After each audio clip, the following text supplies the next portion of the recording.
Sejam muito bem-vindos à última parte do dossiê Varginha. E hoje nós vamos amarrar todas as pontas que ficaram soltas, falar de algumas coisas que eram para ter sido ditas no último episódio e por uma questão de tempo e saúde do editor, não foi possível entrar nessa parte. Não é mesmo, Sr. Jack? Isso aí, Mr. PH. Hoje, então, terceira parte, né, desse episódio, dessa série polêmica, né, falando sobre Varginha de novo. É isso aí. O pessoal até comentou no Instagram lá, pô, Varginha de novo. Gente, só que agora o papo é diferente. Mas vamos lá, nosso time desse dossiê, o time dos outros episódios se repete, então, operador, boa noite, seja bem-vindo. Olá a todos, bora lá, né, são pontas soltas demais e polêmicas demais, vamos ver o que a gente consegue, até onde a gente vai com isso.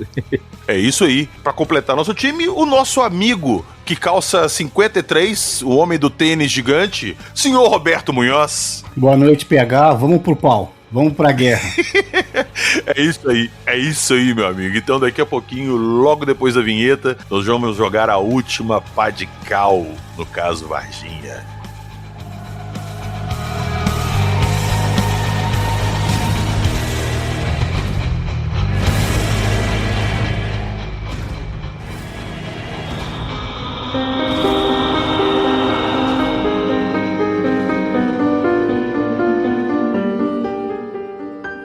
Alienígenas, mente de colmeia, Staphylococcus, Senhora Flor, laboratório secreto.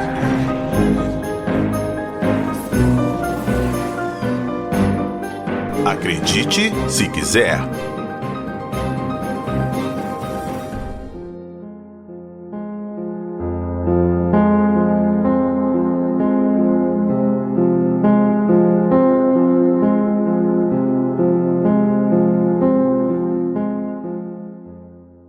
Eu queria começar essa terceira parte citando o início da pauta que o Joab fez aqui pra gente, que ele criou um tópico aqui sobre a ilusão da verdade. Eu vou ler pra vocês exatamente como tá na pauta do Joab e vai ser o nosso pontapé inicial, baseado no que nós falamos nos outros episódios, e vamos falar nesse.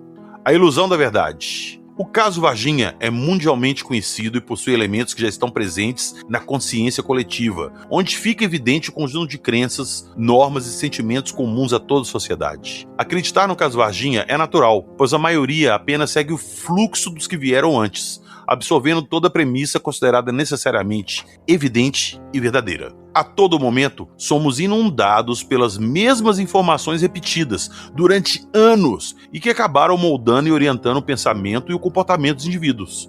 Isso remete ao conceito de mente de colmeia, onde notamos sua manifestação mais acentuada em atitudes compartilhadas, rituais e até em movimentos sociais e na internet. Justamente essa força coletiva que molda a cultura, opiniões e moralidade de um povo. Esse mesmo movimento acaba perpetuando ideias que parecem verdade, ou se tornam verdade, que muitos acreditam sem questionar nada, apenas devido à crença de que algo é transmitido há tanto tempo como uma verdade. Então, não existe a menor chance daquilo ser mentira. O nome mais preciso para esse fenômeno é o efeito de ilusão de verdade. Esse efeito psicológico descreve a tendência de passarmos a acreditar que uma informação é verdadeira simplesmente porque fomos expostas a ela várias vezes. A repetição cria uma sensação de fluência cognitiva. Nosso cérebro processa a informação mais rápido e interpreta essa facilidade como um sinal de veracidade. Eu sempre falei para todo mundo, em vários episódios aqui, que tem um ditado que eu acho ele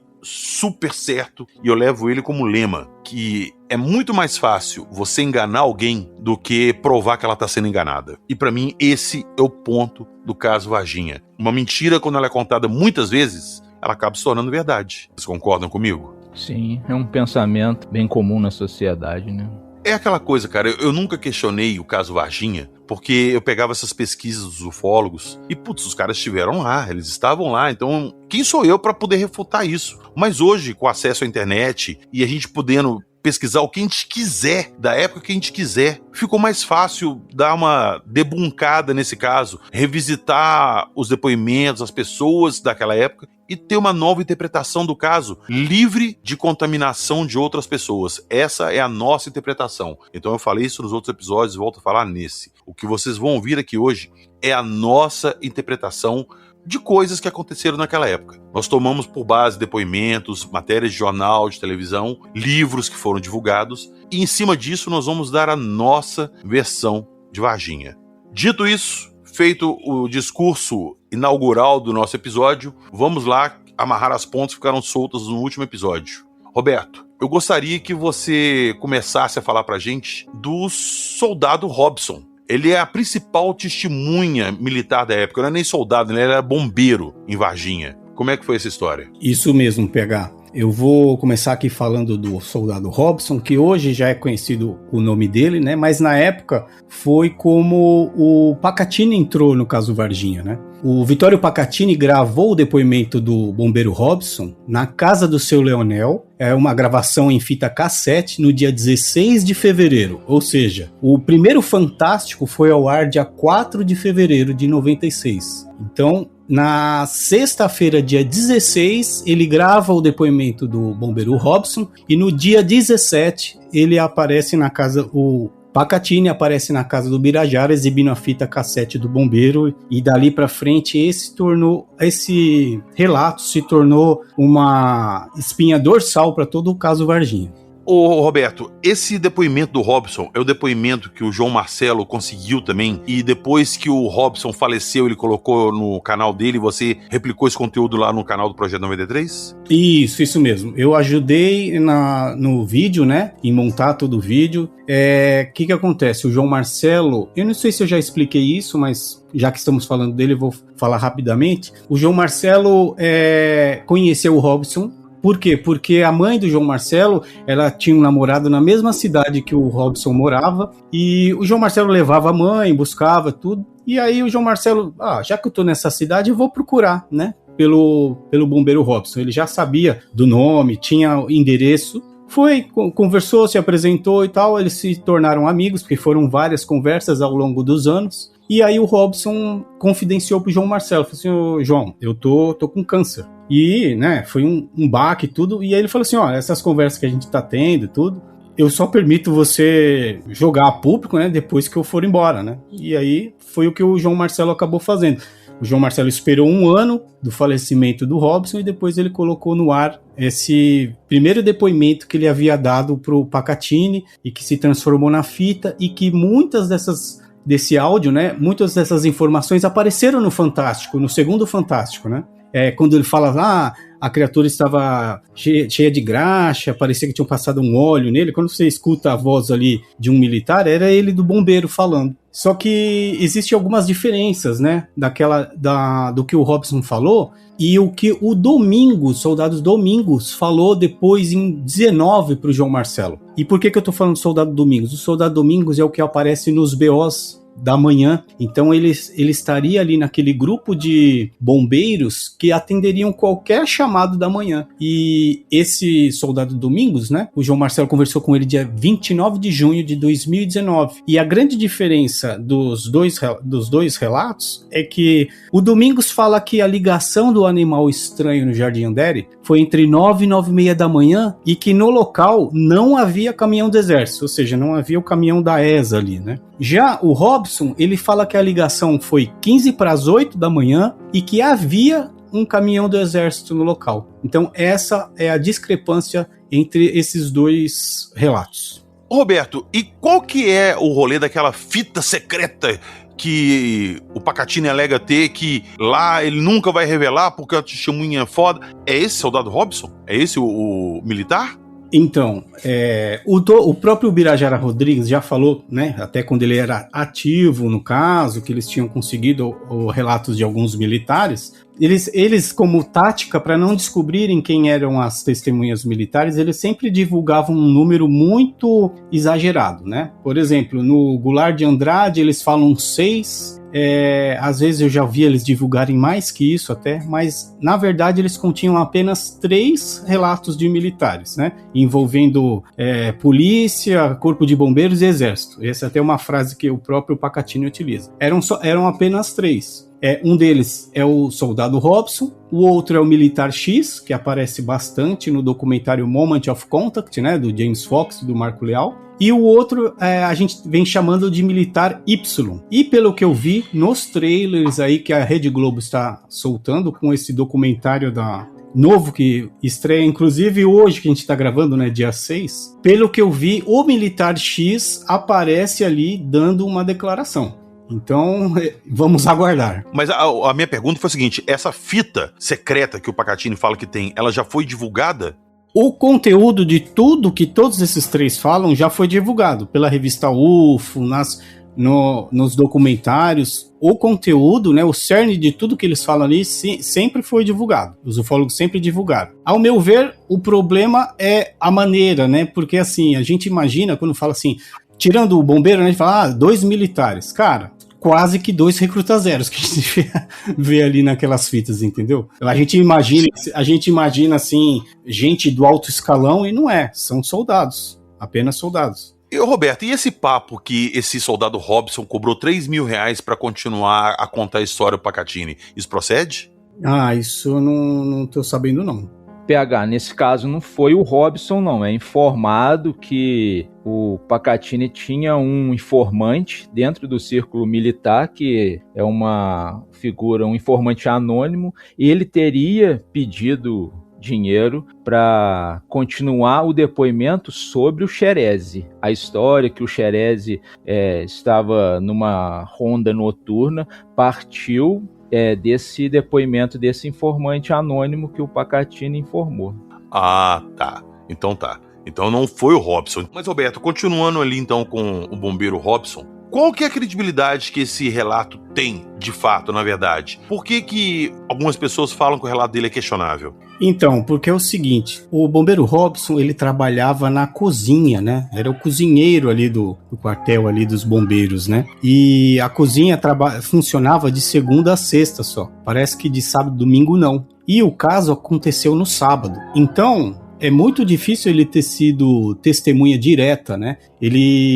Não sei se vocês já assistiram, né, o vídeo que o João Marcelo publicou no canal dele sobre esse relato, e ele se coloca ali como uma testemunha direta, né, de que ele foi até o local, entendeu? Que ele viu os bombeiros chegarem ali com a caixa. Por que o cozinheiro iria até lá, Roberto? Então, e outra, né, ele já teria ido embora, né, o turno dele era só até sexta-feira, né, então são essas coisas que são esquisitas, entendeu? Ele teria sido coagido a dar esse depoimento? Ou não, ele procurou o Pacatini de livre e espontânea vontade de dar esse depoimento? Então, o que a gente acredita, e eu acho que a gente vai colocar isso até em lives futuras lá no meu canal, o soldado Domingos, que ele trabalhava no sábado, ele era o soldado mais brincalhão da guarnição. É o cara que tirava sarro, contava piada, contava história, entendeu? Acreditamos que ele contou essa história pro Robson depois, né, de um tempinho ali, e ele acreditou em tudo que o Domingos falou, porque o Domingos seria o cara que possivelmente teria ido até o local para verificar se houve um animal estranho no Jardim Andere. Toda aquela história que a gente contou no episódio 2, o Domingos era essa figura aí. Como ele era o mais brincalhão, talvez ele tenha feito uma brincadeira que acabou saindo ali do círculo dos bombeiros. E o Robson, um cara que gostava do tema de ufologia, ele tomou aquilo como verdade. E talvez quando o Pacatini chegou nele, ele acabou falando ali de uma maneira de que eu presenciei aquilo, entendeu? Agora, os motivos dele a gente não sabe, né? É porque o relato dele é exatamente a casuística que a gente tem de Varginha. Ele relata exatamente o que é divulgado. Então parece que essa história toda que a gente falou nesses episódios, ela saiu principalmente desse relato dele. Eu tô certo disso? Sim, sim. Até, por exemplo, o Robson, ele comenta do zumbido, né? Do zumbido de abelha. Vocês já viram isso no caso? A criatura o jeito que ela chorava parecia um zumbidinho de abelha. Isso ele comenta no áudio dele também. Não, até para complementar, né? Porque O próprio depoimento do Robson, ele bate de frente, ele confronta a versão do servente Henrique, que o servente ele disse que ele viu o bombeiro, mas não tinha caminhão militar. E o Robson já fala que tinha sim, depois que o bombeiro chegou o caminhão militar, inclusive ele fala que não tinha motorista, não era nenhum soldado, era um tenente e 2 sargentos, o que já vai muito contra qualquer forma como o exército usa os caminhões, né? Normalmente são soldados que dirigem os caminhões. Por que estariam o sargento dirigindo um caminhão e o próprio sargento colocando a suposta criatura embarcando no caminhão? Então não faz muito sentido o que o Robson relata ali da forma faz sentido no, como é que eu posso dizer, no meio da carteirada, pra dar Sim. aquela carteirada. Eu vou colocar uma autoridade ali porque aí ninguém questiona. De patente alta, né? Sim, pelo menos é meu ponto de vista, entendeu? Então, mas sabe o que eu acho, PH? Ali não precisava de carteirada. Porque, ó, esquece que você sabe do caso Varginha. Você não sabe de nada dessa história do ET. Ligam lá pro bombeiro e falam assim, ó, tem um bicho estranho aqui pra pegar no mato. Você vai dar carteirada pra ver um bicho estranho no mato? Entendeu? Então não faz sentido. Não faz sentido assim, mas pra contar pros outros e falar que tinha um tenente, um comandante ali, dá um peso maior. Entendi o que Porque, você quer dizer. se uma pessoa de alto escalão se prontificou a ir lá pessoalmente é porque era alguma coisa importante, entendeu meu ponto? Entendi. Quando, na verdade, isso não condiz em nada com o sistema militar ali que é usado, sacou? Um comandante nunca iria direto pra uma parada dessa aí por um boato, por um chamado a esmo, entendeu? Então, aí já fica bem suspeito. Eu quero a opinião de vocês aí desses depoimentos militares. A gente pode considerar isso ou não? São pessoas assim que não agregam muito e queriam, tipo, que participar da brincadeira. Eu tenho entendimento que não. Eu, inclusive, me decepcionei quando vi, porque... tudo já estava dito nas revistas, né? Na revista UFO, já tinha saído no Fantástico, tudo. Não tem nada que ficou de fora, assim, dentro do âmbito ufológico, nada ficou de fora. Os ufólogos já divulgaram tudo. E outra, pela patente deles, né? Também, para mim, foi decepcionante. E o jeito que é dado essas entrevistas, entendeu? A minha decepção foi tamanha que eu pensei assim, poxa, como é que ufólogos tão inteligentes da época, né? Lá na época, caíram nessa. Essa é a minha palavra para definir esses relatos foi decepção. Joab, qual que é a sua opinião? Eu também acho um relato alegórico demais. Até quando ele fala ali que os bombeiros foram pro local usando luva com medo de radiação. Um bombeiro, com a menor instrução possível sobre radiação, ele sabe que não é uma luva que contém que vai conter qualquer efeito radioativo ali. Então isso passa como uma alegoria, porque provavelmente vem de alguma referência a algum filme, alguma coisa. O relato desse Robson, para mim, eu acho que ele chegou num ponto para tentar engrandecer a atividade dos bombeiros dentro do caso Varginha, mas ele foi mais a anedota para o caso, porque para mim não faz nada além de ser uma pura alegoria. É como vocês falaram aí, tem alguns furos aí na questão do Robson, mas eu ainda vejo essas ações militares e dos oficiais todos envolvidos aí ainda bastante suspeitas, né? Ainda fico com aquela de que algo realmente aconteceu e que houve toda uma manobra aí de contaminação, no caso, uma contaminação proposital, né? Não foi assim... só os ufólogos, isso partiu do outro lado também, houve uma contaminação que veio de lá, proposital, para apagar os rastros ali e servir meio como boi de piranha para muita gente aí na ufologia. É o advogado do diabo, senhor Ufo Jack. Sabe o que eu acho, pegar? Eu acho assim, ó, se o militar X e o militar Y fossem figuras como, por exemplo, José Carlos Pereira ou o brigadeiro Otávio Moreira Lima, sabe? Patentes altas, assim, teriam um peso muito maior, né? E ali o relato do Robson, a gente descartaria para falar, se confundiu, quis se colocar no caso... Gostava muito do assunto, alguma coisa nesse sentido, entendeu? Mas não é o caso, né? Não é o caso. Não são grandes patentes, pelo contrário, são as patentes mais rasas que existem ali dentro da hierarquia ali, né? Infelizmente, não desmerecendo as pessoas, mas o conteúdo, sabe? Então tá. Então vamos passar essa parte das testemunhas militares e vamos passar para a história do Marco Eli Xerezi. Então vocês vão escutar agora aí o áudio do Dr. Arthur Gatti, daqui a pouquinho a gente já volta e nós vamos focar aí na história do Xerezi.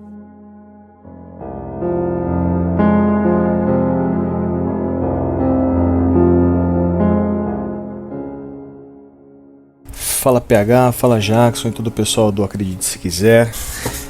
Bom, vamos conversar aqui um pouquinho sobre o que o PH me pediu para analisar, ou na verdade reanalisar, com um pouquinho mais de critérios técnicos, a respeito do laudo e dos exames que foram constatados do soldado Marco Lixerese, do caso Varginha. Bom, primeiramente, é importante falar que eu, como médico, não tenho a capacidade técnica de fazer uma avaliação póstuma, sendo que eu não analisei previamente esse indivíduo, então traçar todo o começo, meio e fim da história dele seria um trabalho errado da minha parte, falar e julgar o que os colegas médicos, como eles trataram, de que forma que eles trataram. Então aqui essa minha análise ela não se dá ao tipo de tratamento que ele recebeu, e sim unicamente aos fatos aqui dos dados dos exames. E vou tentar não usar um termo tão técnico assim para ficar mais fácil para a maioria das pessoas entenderem essa análise ainda assim técnica. Relacionado aqui aos exames laboratoriais que o Marco Lixerese ele coletou, né, ao longo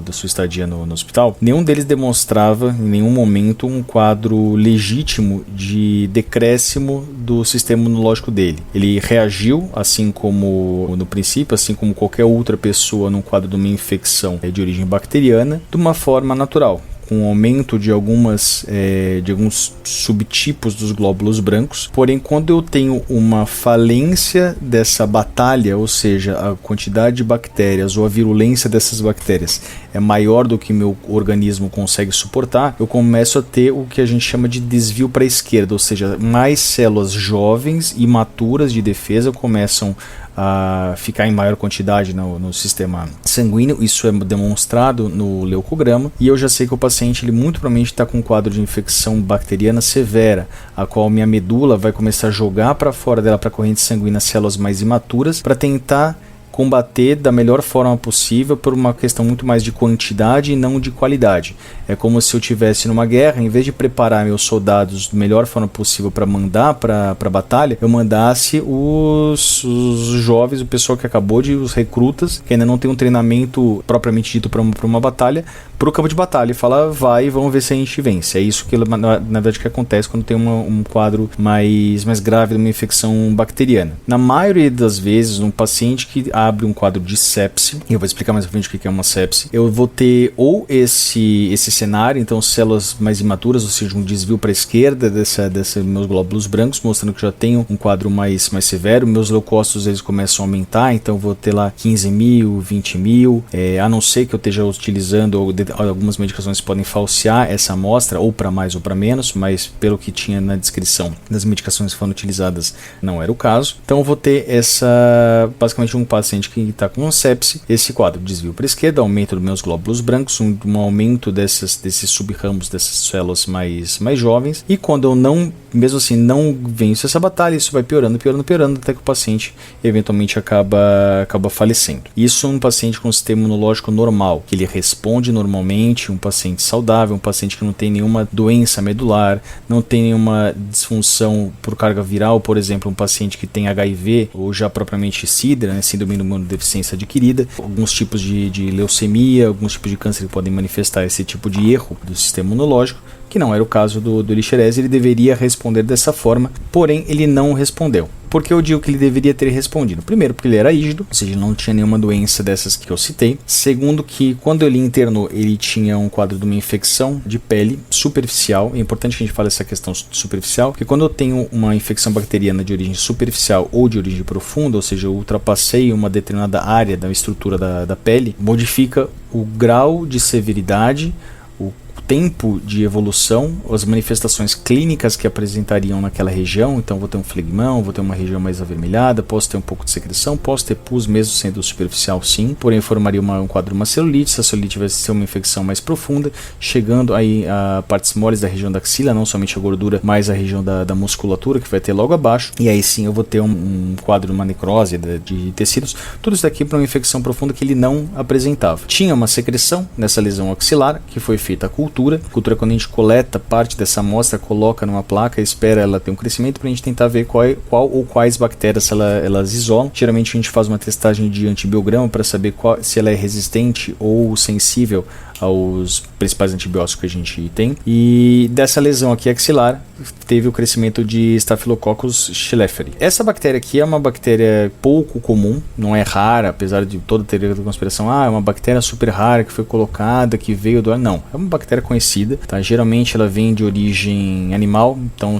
para quem trabalha com animais domésticos ou não, eles podem conter nas garras, nas presas de alguns bichos. Eu posso ter isso daqui no ambiente, tá? Então eu posso me arranhar dentro da minha casa, por exemplo, e ter esse tipo de contaminação. Geralmente ela é oportunista, raramente o paciente ele vai ter infecção por essa bactéria. É uma bactéria que a maioria das pessoas consegue facilmente combater, às vezes o paciente nem sabe, nem manifesta nenhuma infecção, porque o meu sistema imunológico ele consegue segurar bem. É muito raro ele ter uma virulência, ou seja, uma capacidade de trazer doença para o ser humano de uma forma geral, a não ser que seja uma bactéria que ela já esteja num ambiente hospitalar, ou seja, ela já criou uma resistência por precisar sobreviver a outras bactérias que tem ao redor, outros vírus, outros fungos que tem ao redor. Então ele já está contaminado dentro de algum dispositivo que pode gerar esse quadro de infecção para o ser humano, ou quando o ser humano ele não tem uma capacidade de responder imunologicamente àquela bactéria, essa ou qualquer outra. É importante que a gente lembre disso porque seria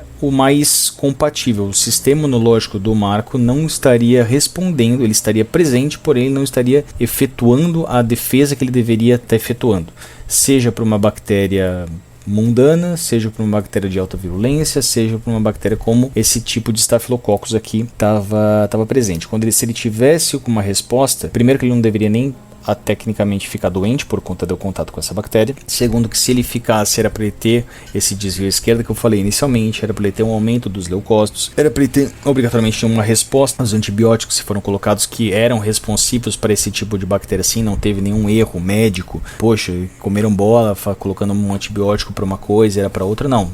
Tecnicamente falando assim, logicamente por cima, mas com todos os dados que a gente tem atualmente, né, 2026, não mostra absolutamente nenhuma falha técnica das equipes médicas de enfermagem que tinha sido feito o tratamento por ele. Uma outra bactéria que teve cultura, que ele coloca como Enterobacter aerogenes, que hoje em dia a gente nem chama mais de Enterobacter, é a Klebsiella, talvez seja mais comum da gente encontrar quem trabalha na área da saúde com essa nomenclatura. É uma bactéria que sempre quando tem um quadro de infecção pulmonar, uma pneumonia, principalmente pacientes que já foram entubados ou que foi colocado algum tipo de catéter, é uma bactéria que ela é comum do nosso próprio organismo, ela faz parte da nossa flora intestinal e em alguns pacientes eles podem, justamente por contato do tubo aerodigestivo, contaminar o tubo e gerar um quadro de uma pneumonia. É muito frequente em pacientes de UTI com pneumonia terem um isolamento dessa bactéria, e lembrando que não é a bactéria, né, que gera a sepse. Lógico, ela é o gatilho principal, mas a sepse nada mais é do que uma resposta imunológica, metabólica exacerbada a um quadro de agressão,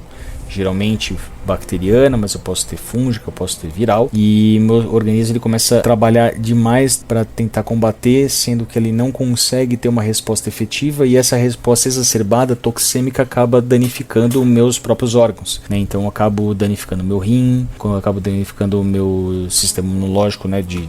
Por tabela, uma resposta imunológica que acaba deteriorando ela mesma, né? E isso vai gerando uma bola de neve até que acaba gerando uma falência múltipla de órgãos, uma falência cardiovascular, o paciente acaba tendo uma parada cardiorrespiratória, ou se ele já está entubado somente cardíaca, e isso gera uma morte neural, uma morte cerebral, e o paciente acaba indo a óbito. Na conclusão do legista, ele até coloca aqui das múltiplas causas, né, uma pneumonia multifocal, uma tromboembolia séptica pulmonar, mostrando obrigatoriamente que era um quadro séptico, uma miocardite incipiente, que era justamente o quadro final de um quadro séptico. Basicamente todo paciente com sepse vai ter esse mesmo achado, e uma congestão hepática aguda, que é o fígado, que é o órgão que mais vai trabalhar para tentar metabolizar todas essas toxinas, e no final das contas acaba perdendo essa batalha. Então a conclusão aqui é uma conclusão no paciente com quadro séptico, não teve nada fora do comum de qualquer outro paciente séptico que a gente encontra nas UTIs do nosso dia a dia. Tá, então espero que eu tenha sido mais claro possível aqui dentro aqui da limitação da explicação, e fico à disposição. Um grande abraço a todos e acreditem se quiser. Você está ouvindo? Acredite se quiser.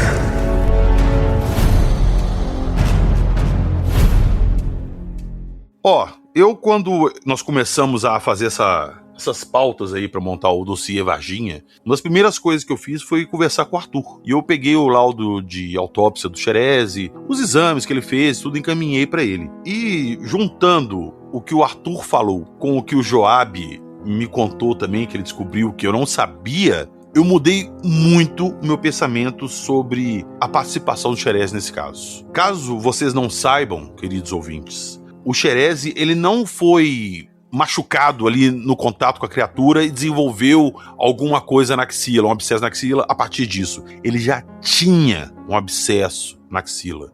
E esse abscesso, ele estava doendo muito, ele estava muito inflamado, e ele foi tratado de uma forma muito precária no próprio hospital militar. Fizeram uma remoção ali, mas não fizeram a remoção completa. Tanto que depois de um tempo ele voltou a sentir muita dor e foi internado.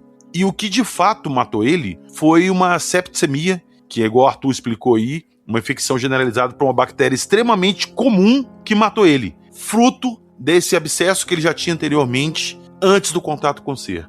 PH, vocês estão pegando pesado, quer dizer então que o abscesso que matou o cara. Gente, eu já escutei casos de pessoas que morreram porque saíram um siso, ou porque esbarraram um dedão jogando futebol e deu um corte, a pessoa não tratou, deu infecção e a infecção se alastrou pelo corpo e a pessoa morreu. Então isso é extremamente possível. Vão lá. Eu quero agora jogar lenha na fogueira desse caso do Xerezi para provar para vocês que tem um ruído muito grande nessa história. Joab, eu tava conversando com vocês antes de começar a gravar, eu tava vendo sua pauta aqui, e você citou o livro Os ETs de Varginha, da Margarida Halacock. Eu, inclusive, tô lendo o livro dela, tô terminando de ler, tô enrolando pra terminar. Nós vamos trazer a Margarida aqui pra dar a versão dela. Pra quem não sabe quem é a Margarida é uma jornalista de Varginha. E ela cobriu o caso ali na época como uma jornalista de um jornal de Varginha. E algum tempo depois ela compilou essas informações que ela recolheu nessa época e lançou esse livro com a versão dela. E nesse livro dela, uma coisa me chamou muita atenção. Joab, qual que é o horário que a Margarida atribui a esse encontro do Xerezi com o ser? E qual que é a história do Xerezi ali, segundo a Margarida?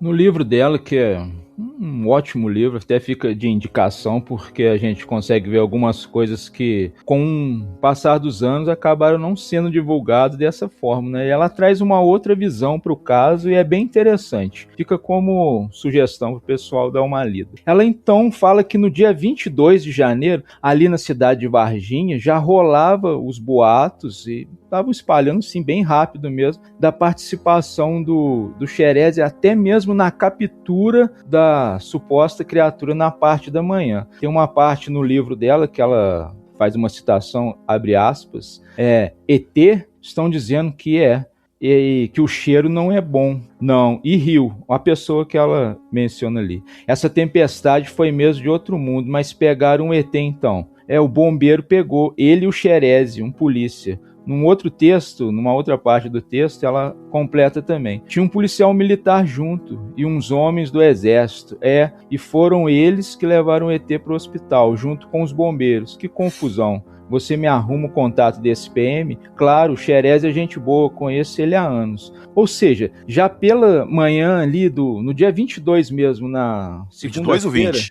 Não, no dia 22, que os boatos estavam se espalhando, né? Entendi. As pessoas já comentavam o nome do Xerezi, já estava sendo citado na cidade ali. Ele vai surgir, no caso, na parte da noite, quando um militar, que eu mencionei mais cedo, você me perguntou, um militar vai de encontro ao Pacatini e fala com ele que ele tinha informações a respeito da captura da noite. E ele fala que foi o Xerezi que tinha feito essa captura, junto de mais um outro policial. O único detalhe nessa história é que esse militar, ele até hoje é uma figura meio...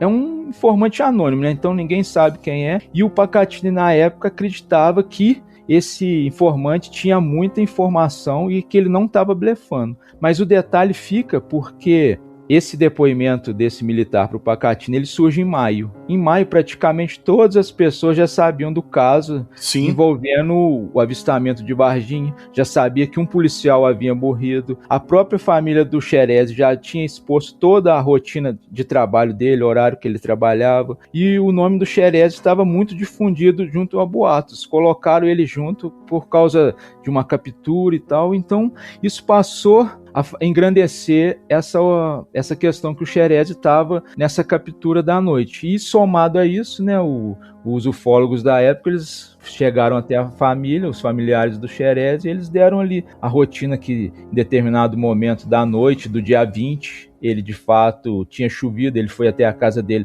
para trocar de roupa, porque o carro estava com a parte do vidro ali, não estava subindo o vidro, então ele se molhou, ele entra na casa dele, ele comenta algumas coisas com o pai dele, com a mãe dele, e isso... no caso, ele fala até para a mãe dele que ele tinha uma determinação a cumprir. E o pai do Xerez sempre já falou nas entrevistas ali, nos depoimentos dele, que o filho dele nunca confirmou que ele estava envolvido com extraterrestres. A única frase que ele comentou na época foi: isso é mais sério que o senhor imagina. E também ainda tem aquela outra história, né, que um determinado, uns dias depois ali dessa parte da noite do dia 20, ele teria passado na sala dentro da casa dele, o pessoal estava assistindo alguma reportagem sobre discos voadores e ele teria dito assim: não assista esse tipo de coisa, que não é bom. Então essas coisas, eles foram reunindo isso para dar todo esse corpo que o Xerez de fato teve uma participação nessa captura da noite aí. Ô Joab, se a gente pegar ali a cronologia do Xerez em si, 20 de janeiro foi o dia que supostamente ele teria tido um encontro com esse ser. No dia 6 de fevereiro, vamos pôr assim, 17 dias depois desse encontro, ele percebeu que a inflamação na axila dele havia voltado, que ele já tinha tratado antes, ela tinha voltado. No dia 7, ele foi submetido de novo a uma pequena cirurgia para tratar essa inflamação, esse abscesso. Logo depois da cirurgia, ele começou a apresentar febre intensa, dores fortes no corpo, e piorou muito, e ele foi internado no Hospital Bom Pastor em Varginha no dia 11 de fevereiro. No dia 15 de fevereiro, a saúde dele começou a deteriorar rapidamente. É uma das características principais da septicemia, que ela causa infecção generalizada, febre alta e deixa a pessoa num estado muito ruim. Ele foi levado para esse hospital e um dos médicos ali, o Cesário Lincoln Furtado, que atendeu ele, declarou ele morto no mesmo dia, no dia 15 de fevereiro. E ele foi sepultado no dia seguinte, às 6 horas da tarde.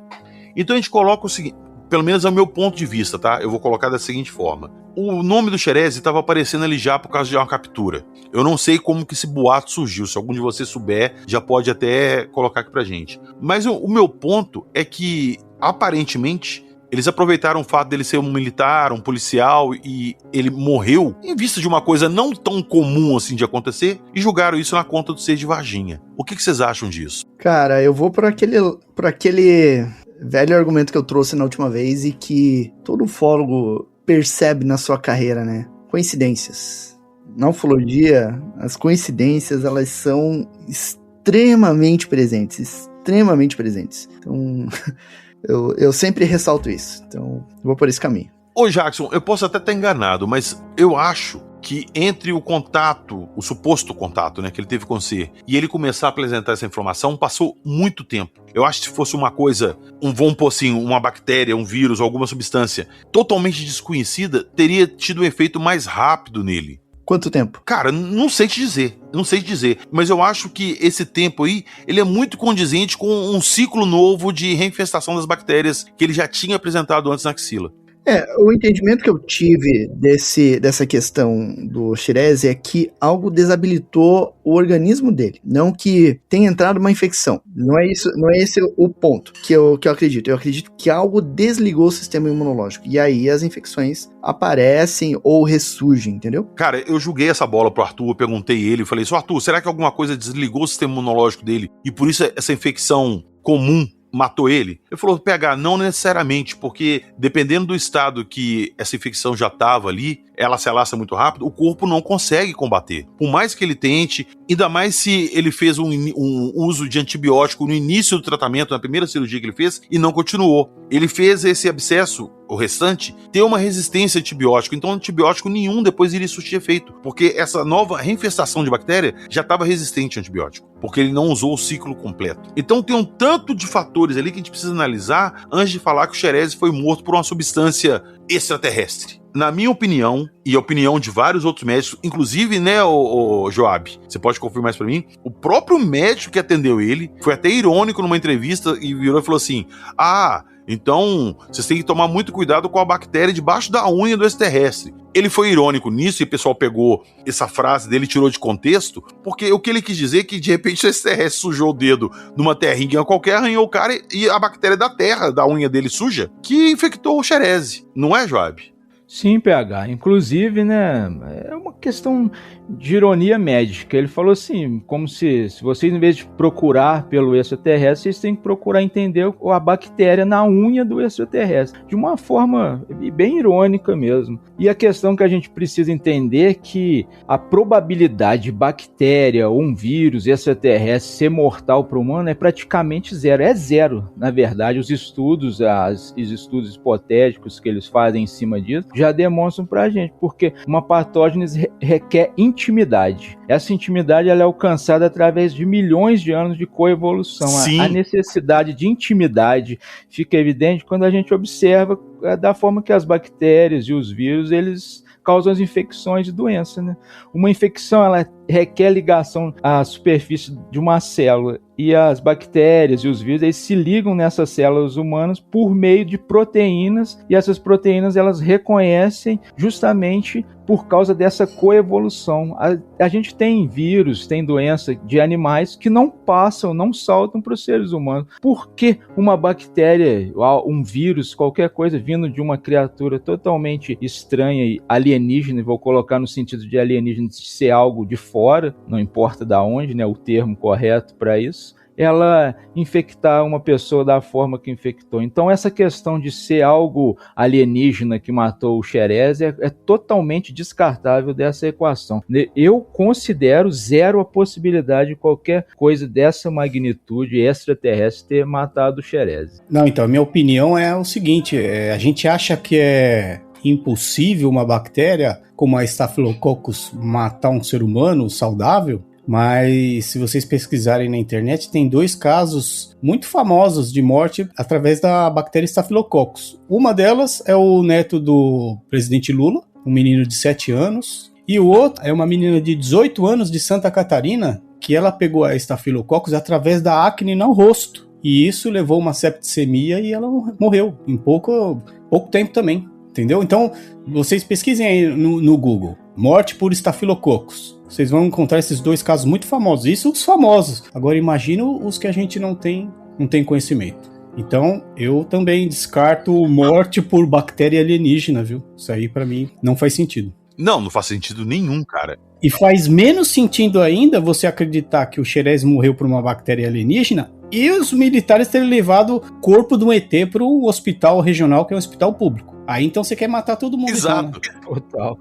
Exatamente. E tem outro ponto também que me chama muita atenção. Quando surgiu esse papo todo de o Xerez foi morto por contato com alienígena e tal, não sei o quê, por causa que estava lá, porque os militares mandaram ele, a irmã dele tentou abrir um processo contra os militares para tentar levantar um dinheiro, uma indenização. E na época foi inclusive sugerido a ela que se ela tinha alguma dúvida sobre a causa da morte, que seria feita uma exumação do corpo e o corpo seria reexaminado. Só que o próprio médico que atestou a morte, o Xerez cuidou dele, falou que não tinha necessidade disso porque a causa da morte dele era perfeitamente explicável pelos exames que ele tinha feito antes, que foi a septicemia. Não teve nada de anormal ali no corpo dele, não foi, como os ufólogos gostam de dizer, que foi encontrada uma substância estranha no corpo dele. Não! Nunca teve isso. Em nenhum relato de médico, em nenhum laudo ali de exame dele aponta isso, nada. Isso tudo foi colocado pelos ufólogos. É aquela parada que nós falamos nos 2 outros episódios.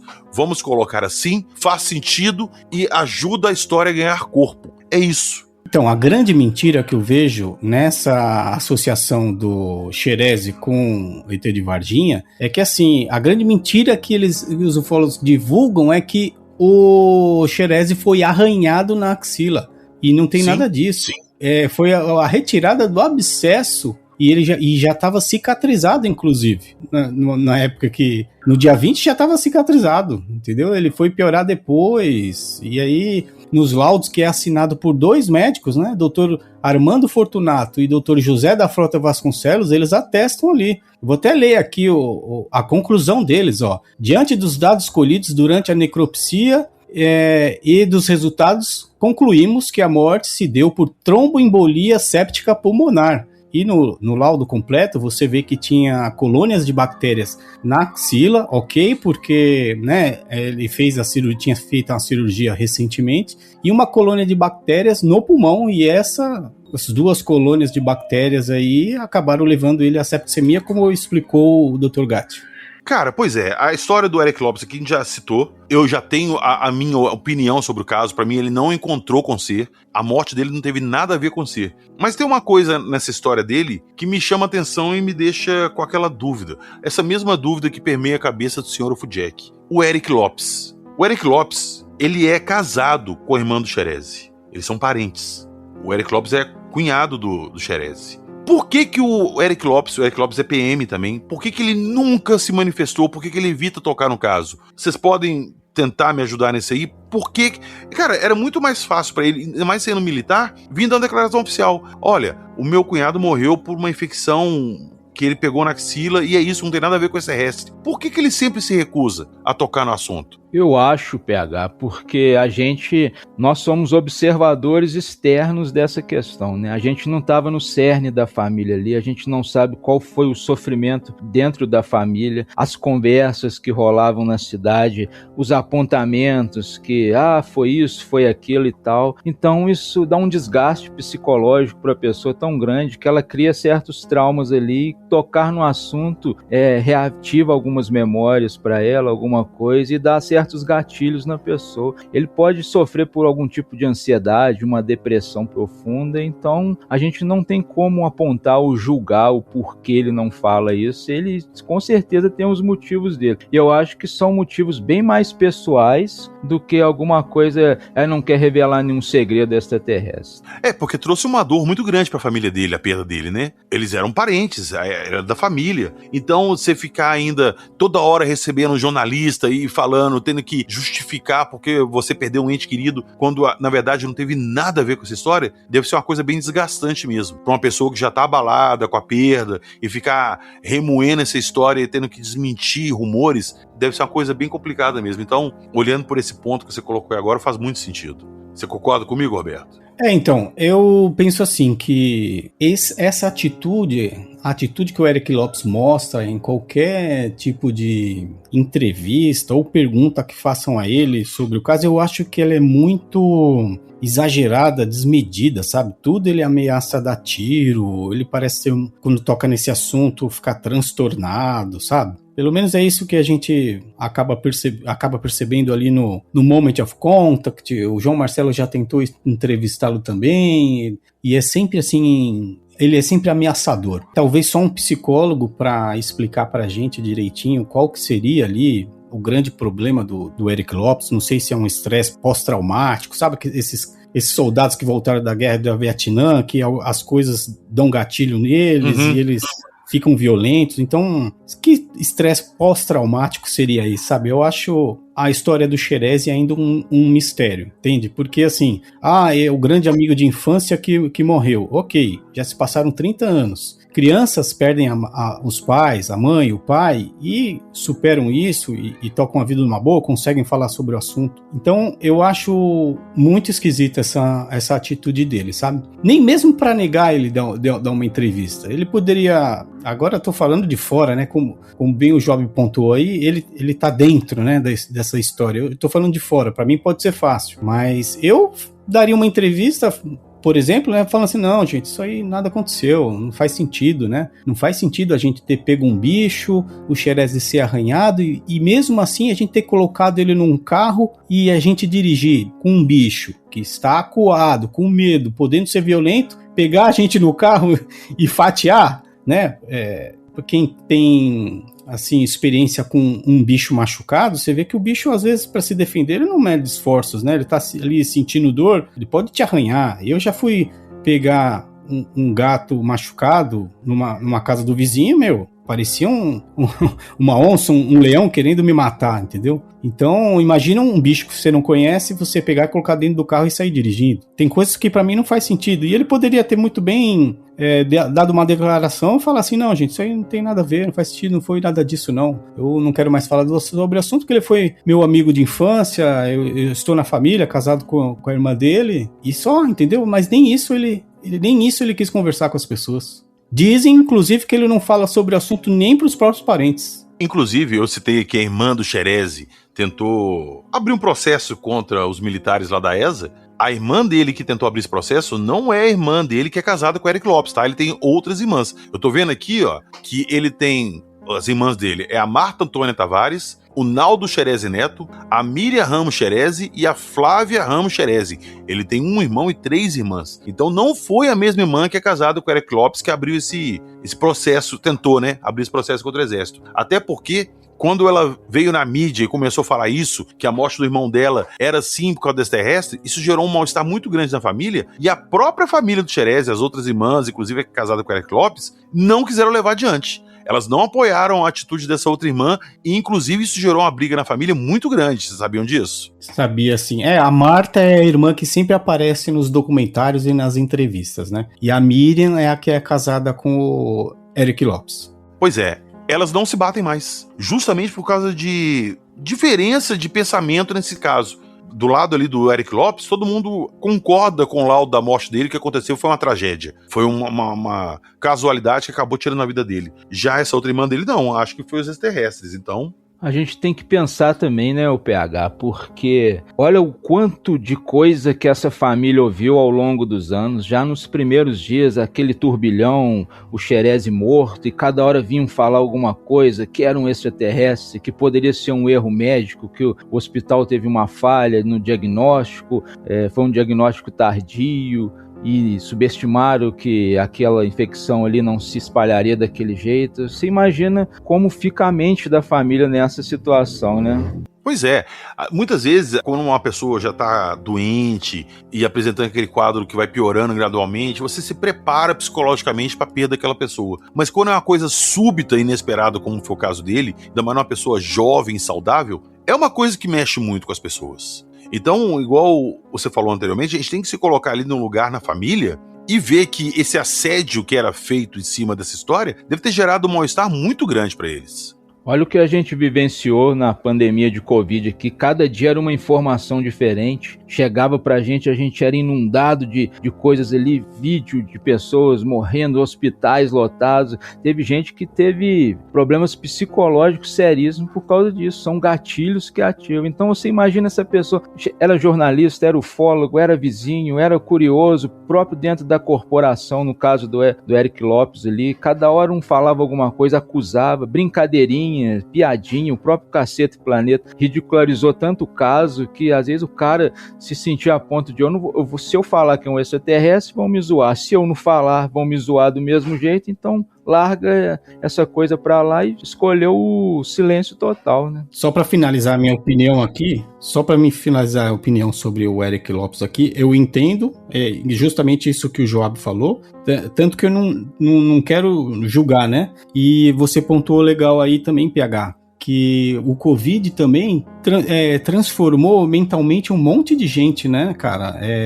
O quanto de doenças psicológicas as pessoas tiveram ali na pandemia, né, cara? Ô, Roberto, a venda de medicamentos pra tratar depressão, esse tipo de coisa, crise de ansiedade, cara, aumentou 5 vezes quando a pandemia começou. Aumentou em 5 vezes. É um número muito grande. Então, isso mexe com a cabeça das pessoas. Minha avó sempre falava assim, que coração é terra de ninguém. Você não sabe o que tá passando na cabeça dos familiares. Você não sabe o que eles estão passando. Imagina o assédio de jornalistas o tempo todo ligando pra eles, querendo saber, Rede Globo em cima, ufólogos. Cara, isso deve ser um tormento. A gente já viu em outros casos ufológicos que as pessoas que passam pelo incidente sofrem um assédio tão grande que elas acabam tendo que cobrar pra dar entrevista pra ver se elas conseguem ter mais paz. Aí chegam as pessoas e ainda falam assim, lá, tá vendo? Ele tá cobrando é porque ele quer ganhar um dinheiro em cima de uma história que ele inventou. Quando a verdade não é essa, entendeu? Então, meu ponto nesse caso do Xerezi e do Lopes é justamente esse. A galera quer intrometer num assunto de família e eles não querem que ninguém se intrometa nessa história. Isso é uma dor que eles querem carregar pra eles. E morreu a história. Sim, eu entendo tudo isso que você e o Joab falaram, concordo, mas só quis pontuar que acho estranho, né? Ao mesmo tempo acho estranho porque a irmã, a Marta, falou, a mãe e o pai também já deram entrevistas, entendeu? Só isso que eu acho ainda um mistério estranho, o Eric Lopes, mas entendo tudo isso que vocês falaram. Então vamos lá. Então, bora pra frente, porque já que nós estamos falando aí de PMs e tal, vamos partir pra movimentação militar.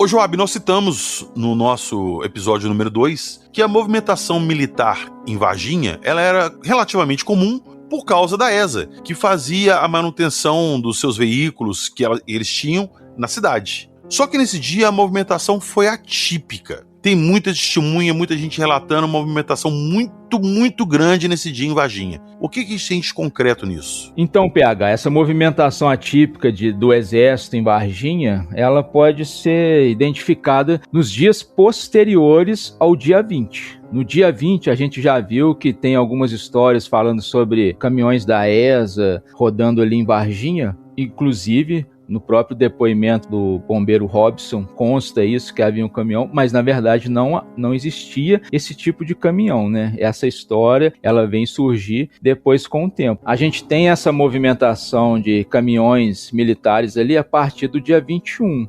Precisamente que a gente vai ter histórias falando que depois que o Xerezi, ele levou a criatura que ele supostamente capturou, ele fez todo aquele traslado, levou até o posto de saúde. O posto de saúde não quis atender e mandou ele para o hospital. Ele foi até o hospital e depois, desse ponto em diante, começa a surgir as histórias com os militares. Então no dia 20 a gente tem uma movimentação ali que surgem 2 militares como testemunhas anônimas, que eles aparecem ali dando informação pro Pacatini, e ele fala que a criatura da manhã ela foi retirada de Varginha pelo Exército em um comboio de 3 caminhões, dirigidos pelo Cabo Vassalo, pelo Soldado de Melo e pelo Cirilo. Foram essas testemunhas anônimas que passaram essa informação. Então esses nomes eles surgem justamente aí. Isso acontece no dia 22. Fazendo referência à criatura capturada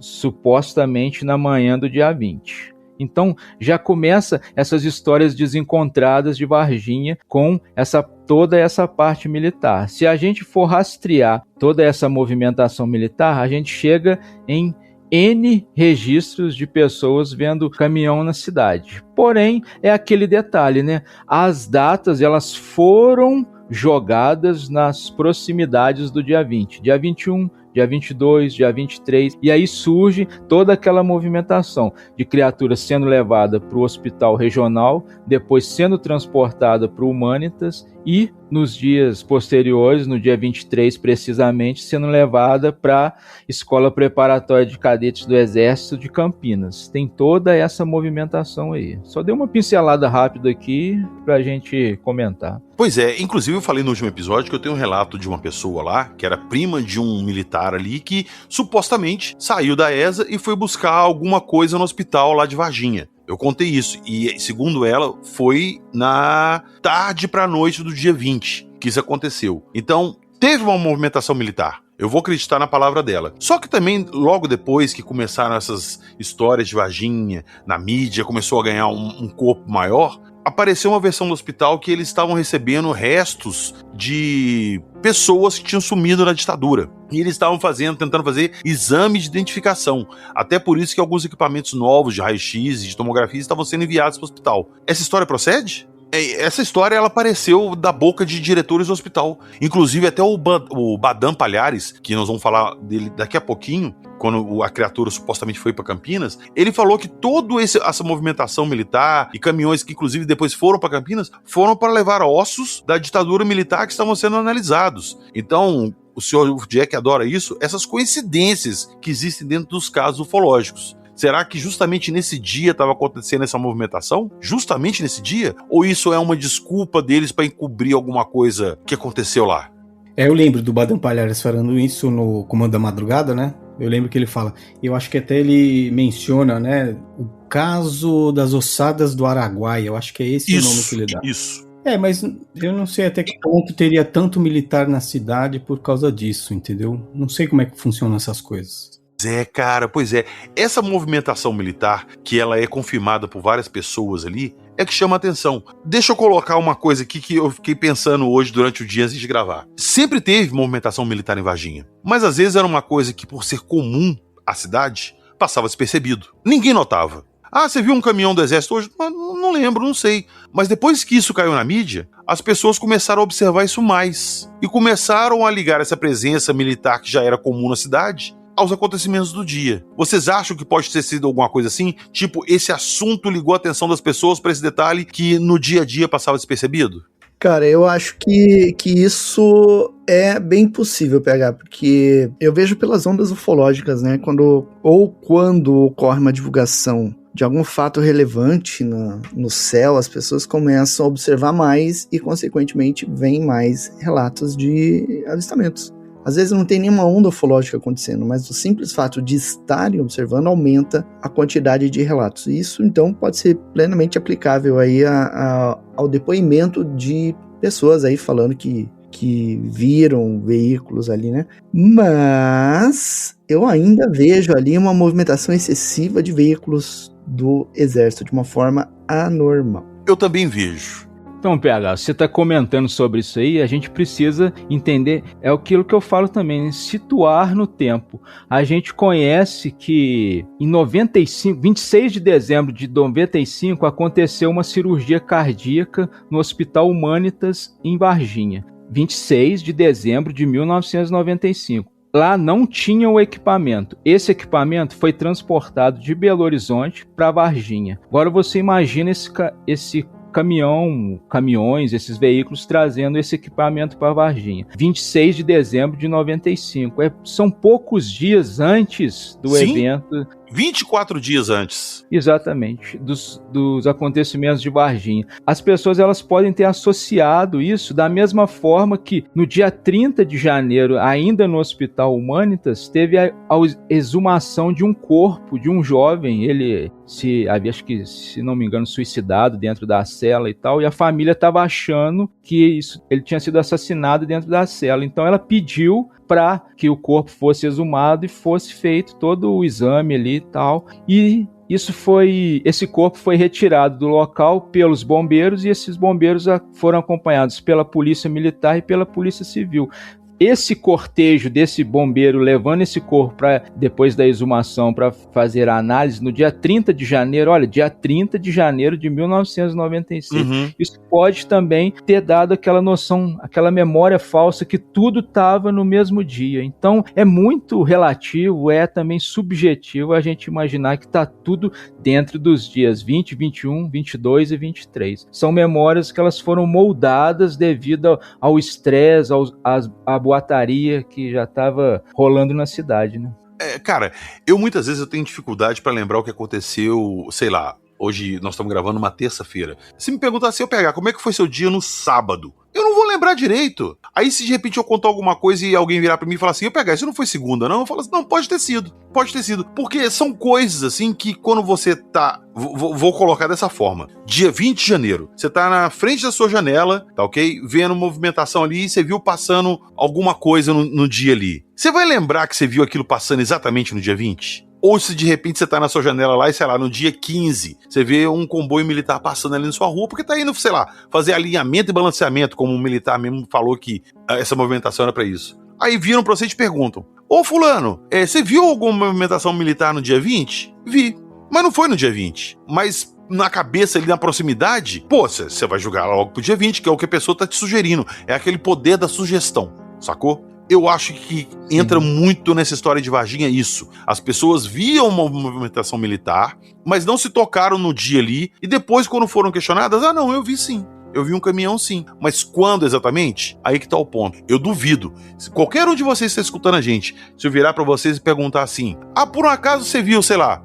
uma viatura da polícia na sua rua ou no seu bairro aí num tal dia? Você pode ter visto, mas não exatamente naquele dia. Mas como você viu e é próximo da data que eu te falei, você fala assim, não, acho que eu vi sim. E aí começam as histórias. Entendeu meu ponto? Sim, né? A gente tem resumidamente, dois tipos de memória, a memória dissociativa e a memória traumática. A dissociativa, a gente vê um evento, mas ele não tem tanta importância, tanta relevância, a gente esquece detalhes, Porém, quando você vai contar essa história, o seu cérebro ele preenche lacunas com coisas assim, a cor da camisa. Sim. Você não lembra a cor precisamente, mas o seu cérebro, é vermelho? É vermelho. Se alguém ainda te fala, era uma camisa vermelha, você sim, era uma camisa vermelha. A memória traumática é diferente, é aquela frase que todo mundo sabe, o que você estava fazendo no dia 11 de setembro. Aquilo foi tão traumático que as pessoas têm a memória vívida daquele momento. Sim, porque você sabe exatamente o que você estava fazendo antes daquela coisa que te marcou. Então, igual o seu caso ali, eu lembro que eu estava no caso do 11 de setembro, eu estava no meu quarto assistindo televisão, eu estava num dia de folga, assim, dos shows que eu fazia, e até minha tia me ligou e me falou assim, põe num jornal qualquer aí pra você ver o que tá acontecendo. E eu coloquei. Eu lembro disso porque o que eu vi na sequência me chocou tanto, que eu lembro do que aconteceu antes. Mas se tivesse sido um dia comum e não tivesse acontecido isso, se virasse pra mim hoje e perguntasse, PH, o que você estava fazendo no 11 de setembro? Eu ia falar assim, meu amigo, não faço a mínima ideia. Isso não mesmo. faço a mínima ideia. Porque eu tive aquela âncora naquela data que me puxa para aquele dia e eu lembro dos detalhes daquele dia, porque é uma coisa que me marcou e eu acompanhei. Então isso ficou retido na minha mente, igual você falou. Vamos abrir uma aspas aqui de uma forma traumática, que me deixa lembrar detalhes. Mas se fosse um dia comum, eu não ia lembrar. Ô, Joab, você lembra o que você estava fazendo no dia 11 de setembro de, sei lá, de 2012? Então, essa é a questão, né? Exato. Não é porque eu lembro daquele 11 de setembro que eu vou lembrar de todos os outros 11 de setembro, de todos os dias. O meu ponto é esse. Isso que você falou, cara, acontece muito. Às vezes a pessoa tá contando um caso, mas ela não lembra de tal detalhe. Você tava falando da camisa.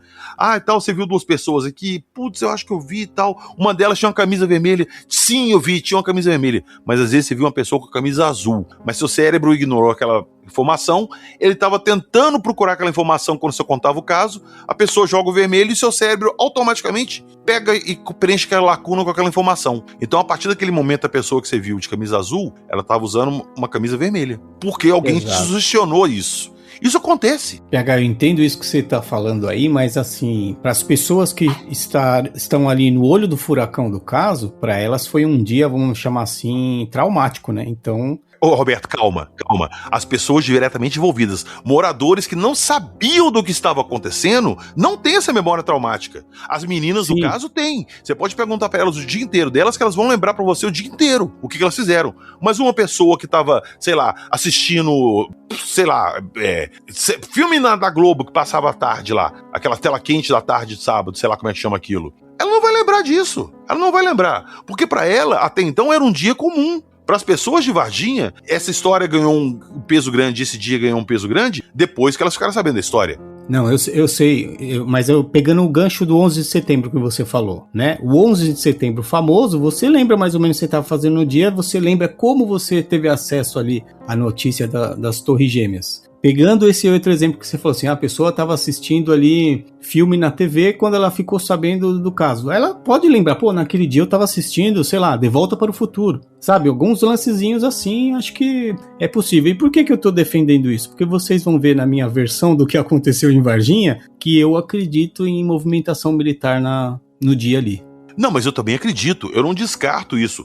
Eu tô colocando assim que essa quantidade de pessoas avistando essa movimentação militar e dando corpo, engrossando o caldo do caso, muitas vezes é força de sugestão. Podem ter relatos, sim, tinha uma movimentação atípica, sim, tinha, mas eu te garanto que 80% das pessoas que relataram ter presenciado isso estão indo pela força do sugestionamento.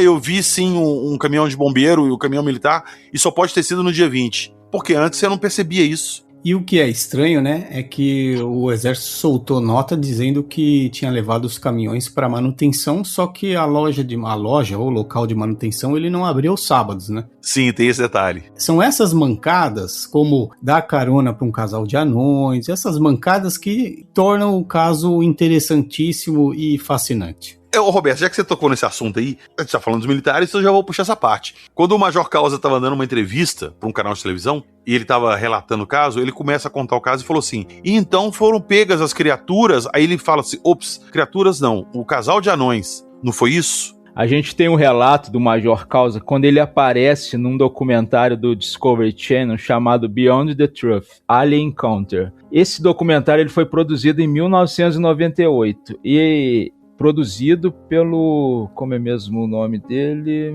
Bruce Burgess. Esse Bruce Burgess, ele já é conhecido no meio por ser um cara muito sensacionalista. Então a gente tem que analisar essa fala do Major Causa com uma certa cautela, porque o próprio produtor, ele apresenta o documentário e ele fala assim: a versão militar oficial é extremamente bizarra, e já coloca o Major Causa falando. Aí a frase dele, que o Major Causa fala durante ali, é: no dia 20 de janeiro estava chovendo muito forte em Varginha. Ocorreu um temporal e nós estávamos com uma solenidade aqui em Três Corações. Teve a manutenção nos nossos caminhões, os caminhões Mercedes-Benz, que estavam ainda na garantia, então nós deslocamos 2 caminhões até Varginha para que fizesse a manutenção prevista. Em virtude disso, aí, no desenrolar de toda essa história, houve uma série de coincidências de fato. Havia no hospital de Varginha um casal de anões onde a senhora estava grávida para ganhar o neném, e isso coincide com o fato de a ESA ter pegado essa criatura, ter colocado num caminhão e levado para o hospital de Varginha, onde o pessoal disse ter encontrado um casal de ETs. O Major Causa, ele participou do próprio IPM, o Inquérito Policial Militar. Tem o nome dele lá dentro. Se você olhar todo o IPM, você vai ver que ele está lá. Quando esse documentário foi lançado,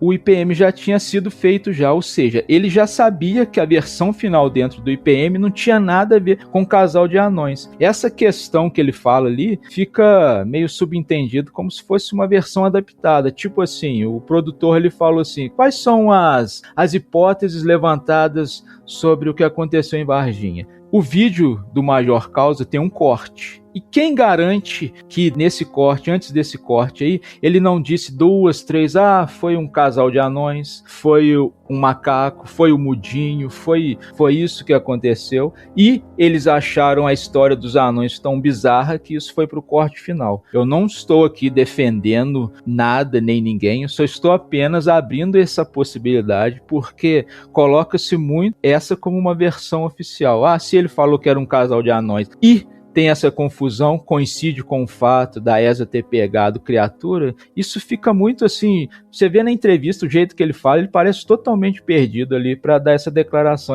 É um relato mais pessoal, uma afirmação dele, baseado no que deve que ele acredita ou que não acredita, pode ter falado até com certo desdém ali, e passou como se fosse uma versão oficial, que é amplamente divulgada como o nome do Major Causa. E muita gente fala dessa versão dos anões ali, que era só um casal de anões. E só tem ele falando isso. Você não tem mais nenhum outro militar dando essa versão, né? Só ele. Sim, a gente tem uma versão que fala... Um casal... A gente tem a versão que fala que um casal viu uma criatura grávida que a noiva, ela se assustou, isso foi no dia 20, na tarde do dia 20, ela se assustou com a criatura, porém esse casal nunca se falaram o nome dele, não se tem nenhuma notícia de quem era esse casal, então é mais uma versão que está dentro da história de Varginha. Então pode ter se confundido com essa questão de um animal grávido e um casal de noivos. Eu acho bem essa história bem anedótica.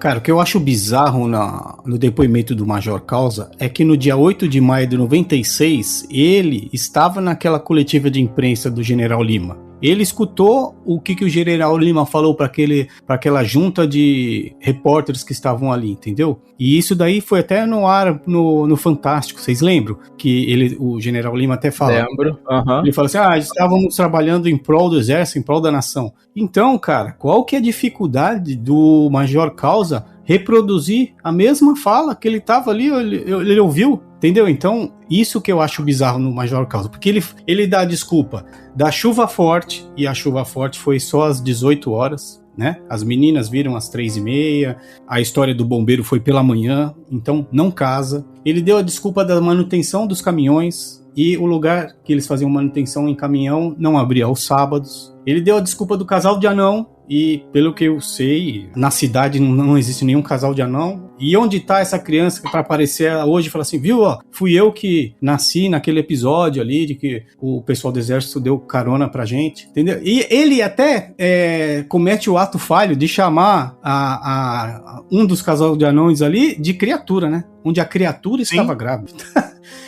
Aí ele fala assim, ele fala sobre um senhor, depois ele fala esse senhor anão baixo, Ele já tá todo cagado ali, eu acho, entendeu? De nervoso. Ô, Roberto, sinceramente, igual o Job falou, eu acho que na edição ali, esse cara fez uma manipulação. Eu faço isso aqui direto do podcast, às vezes a gente tá gravando aqui. Vocês acham que o que vocês escutam é o bruto que a gente gravou? Não, eu edito coisas que a gente erra.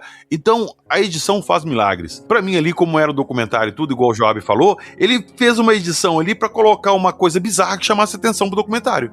Pra tipo, os militares estão dando uma versão estapafúrdia aqui e divergente das outras, o que prova que eles estão mentindo. Entendeu meu ponto? Mas aí eu entendo seu ponto, mas eu discordo. Nessa parte que ele dá essas 3, 4 desculpas aí, não tem corte, não. É direto. Ele vai falando uma atrás da outra. Aí ele chama o cara de anão, baixo, desfigurado. Depois ele fala retardado mentalmente. Ele vai juntando tudo.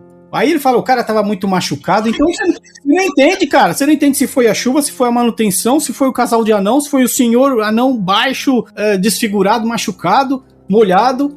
Depois ele até fala assim, essa criança. No final ele termina com essa criança, cara. Que é isso? Então, realmente o Major Caos era um cara que precisava ser entrevistado de novo pra ele explicar pra gente o que ele quis dizer ali, por que ele falou tudo aquilo, se ele tinha ouvido lá em maio de 96 que o exército estava trabalhando em prol do exército, em prol da nação. Então tá, então eu vou até fazer o seguinte, a gente vai, hoje é terça-feira, dia 6 de janeiro, é hoje que estreia o documentário na Globo em 3 partes, então vai ser no dia 6, 7 e 8. Se a Globo apresentar alguma coisa diferente e tal, de repente a gente volta em mais uma parte extra desse dossiê, pra gente comentar aqui o que foi divulgado nesse documentário da Globo, beleza? Então, vamos partir então para Campinas.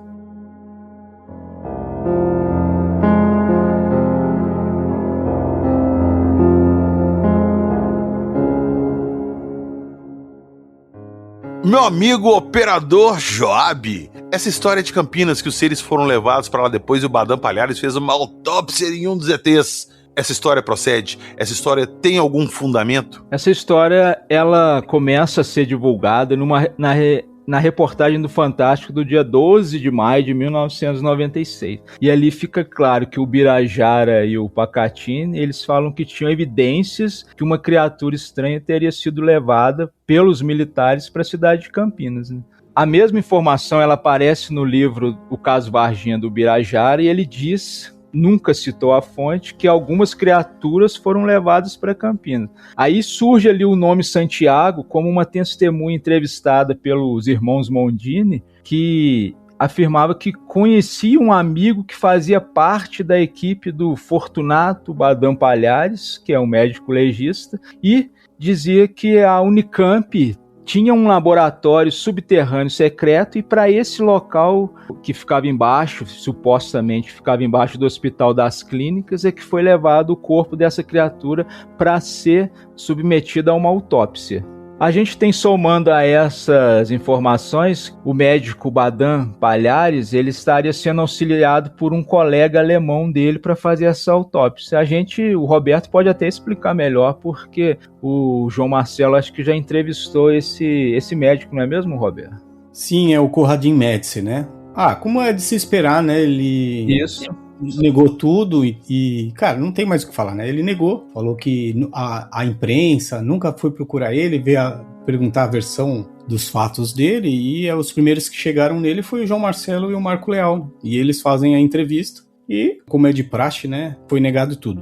Uma coisa que você falou aí, Joab, você mencionou, né, o Oswaldo e o Eduardo Mondini, né, cara? A gente muito ouve falar, né, do pessoal enchendo a paciência do Birajara Rodrigues, por meu amigo Birajara Rodrigues, por que ele abandonou o caso e tudo, mas eu não vejo ninguém falar do Oswaldo e do Eduardo Mondini. Eu ia falar disso agora, Roberto, que eles abandonaram o caso também. Eles não falam mais do caso. Cara, eles não falam mais do caso Varginha, eles não falam mais de ufologia. Por que não enche a paciência deles? O pessoal só enche a paciência do meu amigo. Concordo. Essas coisas que eu fico assim pensando, poxa, a ufologia quem complica a ufologia é o ser humano, né?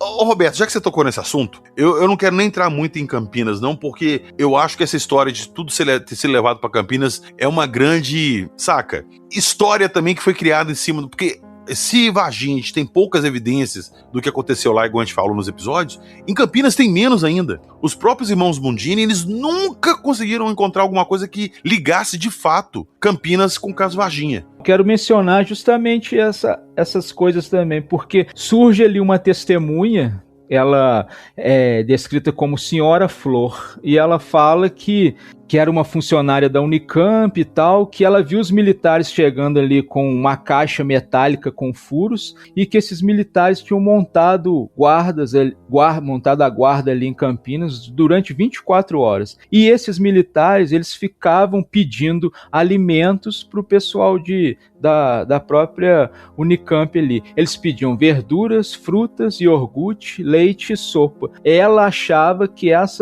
esses alimentos estavam sendo dados a uma criatura viva lá dentro. A gente já ouviu essa história de esses alimentos sendo oferecidos para uma criatura, né? Roberto, você tem um contato muito próximo com o Birajara. Você já entrou nesse assunto com ele, o porquê dele ter abandonado o caso? Então, PH, o que dá para perceber é que, sim, não só o Birajara, mas todos os ufólogos da época, eles ficaram muito surpresos e chateados quando o Pacatini sumiu algum tempo e depois reapareceu com o livro dele pronto, entendeu? Claudir Corvo estranhou, o próprio Birajara estranhou, porque se a gente for pensar quem foi o descobridor do caso, né? Quem, entre aspas, deveria lançar um livro primeiro seria o próprio Birajara, né? Então, isso a gente percebe que chateou todos os outros ufólogos do grupo ali na época, né? Mas deve ter coisas pessoais que aconteceram ali, com certeza, né? Que não cabe a mim comentar aqui, certo? Eu acho que vocês entendem e é coisa deles, né? Eles não estão aqui para falar, para comentar, então eu paro aqui o meu comentário sobre isso daí. Não, perfeito. Eu não vou entrar nesse mérito, então, porque você falou envolve assuntos pessoais. Então, a gente aqui não tem nada a ver com a vida pessoal deles, a gente tem a ver com o caso Varginha. Então, vou focar nesse ponto. Você já conversou com o Birajara muito ali, só vocês ali no privado, pelo WhatsApp e tal. Qual que é a opinião do Birajara do caso Varginha? Ele já deixou bem claro naquela live. Eu até te pedi pra te falar a data ali, você esqueceu de comentar quando que foi. Mas qual que é a opinião dele do caso Varginha e sua opinião? Por que ele largou o caso Varginha? Ele não nega o caso Varginha, tá? Ele fala, ó, o caso Varginha aconteceu, ele acredita no relato sincero das meninas, mas atualmente para ele o caso se encerra ali, no relato das meninas. Tudo que veio depois, hoje ele desconsidera. Vamos colocar assim, o Birajara estava lá na época, ele viu tudo que está sendo divulgado hoje em dia, e ele resolveu se afastar do caso. O Jackson adora, novamente vou falar isso que o Jackson adora. Coincidência? Ou seja, para mim, eu acho que ele discordou muito da abordagem que foi tomada em cima, ele viu o sensacionalismo que foi criado em cima de Varginha e resolveu pular fora. E como estava gerando muita briga,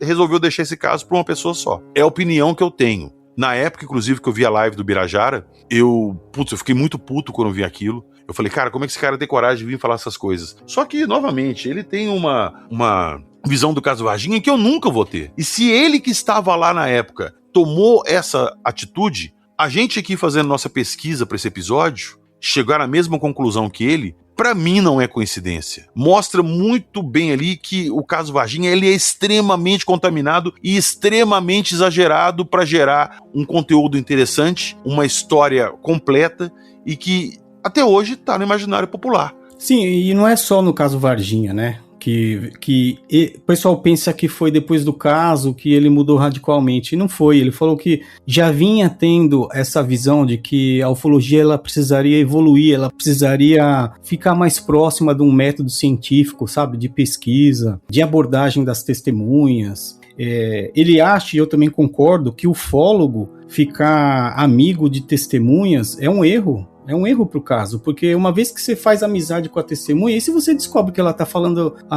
uma mentira, sabe? Se você descobre que não foi bem assim, como é que você vai divulgar depois e depois encontrar esse amigo cara a cara, sabe? Tipo, ó, você vai divulgar, ele se equivocou, ele errou, ele falou uma mentira, peguei na mentira, não vai. Então, é complicado e eu tô fechado totalmente com o Birajara nessa posição dele. Eu acho que o ufólogo não deve fazer amizade com testemunhas. E já é tão complicado. O ufólogo tem amizade com o ufólogo, imagina o ufólogo ter amizade com testemunha.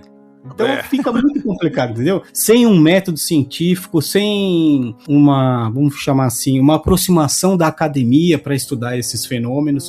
Isso foi deixando ele descontente e ele foi se afastando aos poucos. E o caso Varginha, depois tudo que veio sendo inserido nele foi a gota d'água. E aí ele resolveu realmente se afastar e só voltou por insistência de anos para uma entrevista do João Marcelo, que é outro que é meu amigo também. E ele deu a entrevista, tá lá no canal, se vocês procurarem no canal do João Marcelo, vai abrir a lupinha dentro do canal, procura lá o Birajara Rodrigues, vocês vão ver as entrevistas dele lá. Também não me lembro de cabeça a data.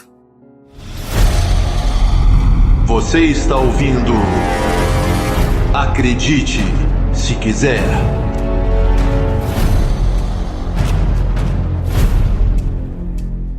Então nós demos aqui nossas hipóteses para os incidentes em Varginha. O principal ali é o avistamento das meninas, mas teve vários pequenos outros incidentes ali que nós analisamos aqui nesse dossiê que nós montamos. E eu gostaria de saber, depois dessa conversa toda que a gente teve, a opinião de vocês do caso. Eu vou dar a minha aqui brevemente, eu falei no último episódio. Para mim, alguma coisa chegou em Varginha através de algum portal ou alguma outra forma que não foi uma queda de nave. Tá? Eu nem descarto a possibilidade de ter sido uma nave, mas para mim ela não caiu. Esses seres chegaram lá, não eram seres racionais, ficaram perdidos, desorientados, e o exército já sabia de alguma forma da presença desses seres lá e correu atrás e fez a captura, ou eu até arrisco a dizer a recaptura, de repente alguma coisa fruto deles. Então é a minha opinião do caso. Eu não consigo enxergar ali um caso ufológico literal no sentido da palavra, igual a casuística que vocês conhecem mostrou. Roberto, você fez maior suspense no último episódio aí da sua versão. Qual que seria a sua? Se eu falar minha versão antes da do Jackson e do Joab, talvez eu influencie a deles, entendeu? Vamos falar primeiro o Jackson e depois o Joab, vai lá. Então beleza, então vamos lá. Senhor Fudjek, sua versão do caso Varginha. Cara, eu acho que realmente algo aconteceu. Eu acredito que pode ter ocorrido uma queda. Talvez não da forma como foi contada ali em relação ao casal lá, Eurico e Oralina, aqueles avistamentos ali. Mas eu acredito que algo pode ter acontecido nesse sentido. Eu não acredito muito que tenha portal envolvido. Não acredito que tenha nada de demônio envolvido. Não acredito em demônio, inclusive. Acredito que houve, sim, alguma captura, algum ser, alguma coisa assim capturado. Eu aponto as estranhezas que a gente vê no comportamento dos militares e tudo. E é aquilo que eu sempre falo, né? Na ufologia, essas coincidências que aparecem, geralmente não são coincidências. Sempre tem algo ali, embutido ali, né? A gente sempre brinca, né? Coincidências? Eu acho que não. Pois é.